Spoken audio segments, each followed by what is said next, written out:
Good morning. My name is Lisa Watson, and I'm the Director of Sales and Marketing for Graduate Providence. I wanted to take a moment, thank you all for being here today with us. Graduate Providence, also known as the Biltmore by most Rhode Islanders, will celebrate its 100th birthday this year.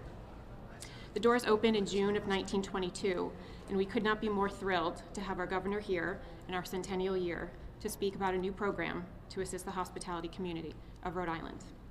I now have the honor of introducing Governor McKee. Thank you, and it is great to be here in Providence. And the Lieutenant Governor just had to go to another activity, but she's certainly on board with the work that we're ready to announce today. Of course, with our Commerce Secretary, prior Council President Iglioso, who has been supporting us as well, and thank you, Kristen. And of course, the hospitality with Sarah and the helps that they've been given the Hospitality Association. So I want to thank Lisa and the Graduate for hosting us today for this very important announcement as we continue to move from a pandemic to an endemic and continue the messaging that Dr. McDonald has delivered so well in terms of the fact that now we have a preventable and treatable disease. And shifting that way right now in terms of making sure that we're taking advantage of all the work that's happened in the state of Rhode Island and leading the country right now in vaccinations. And Stefan will always remind us, not only are we #1 in the Northeast in economic recovery at the moment, according to Moody's Index, but also Stefan texted me over the weekend and moving back up into the top 5. So we've been vacillating between like 3 and 9 over the last several months, but we're going to keep that spot, and what we're talking about here today does exactly that. The tourism and the hospitality industry is one of the top drivers of our economy, and that industry was hit the hardest with restrictions and closures to help slow the spread of the virus.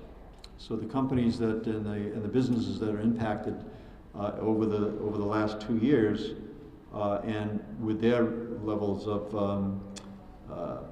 the way the protocols had to be met, we need to make sure that those who met those protocols to keep us safe are actually that we invest in them and continue to invest in them. So there's some people across our state that were resigned that Rhode Island would follow its usual pattern of being the first in and last out of these downturns. And like I said, to be in the top of the country in the Northeast gives us this opportunity to continue to grow our economy.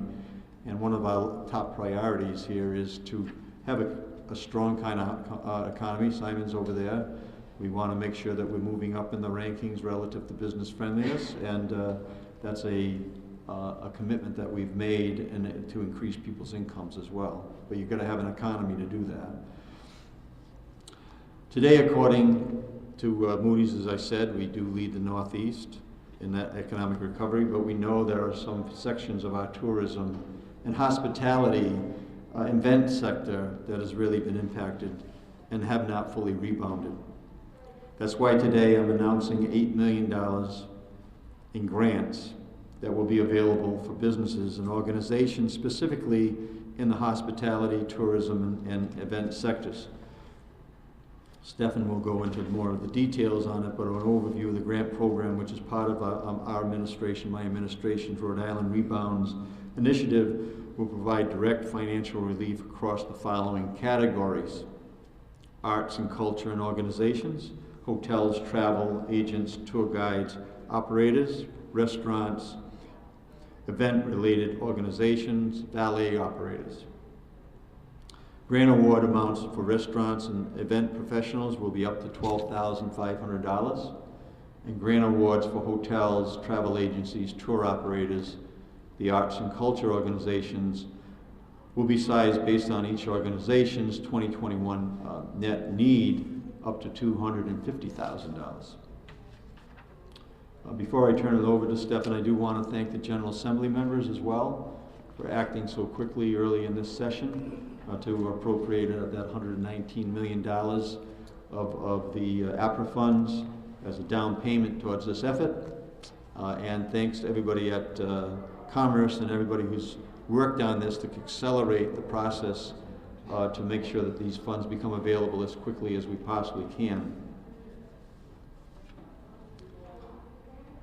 I also want to thank these groups, and especially the Hospitality Association, for being a terrific partner to the state, and we've worked to manage through the COVID-19 pandemic. It has been a challenge, but they've met that challenge, and they've been a great partner, along with the Commerce team, along with the CVB and other small business groups who have helped our Commerce put this program together.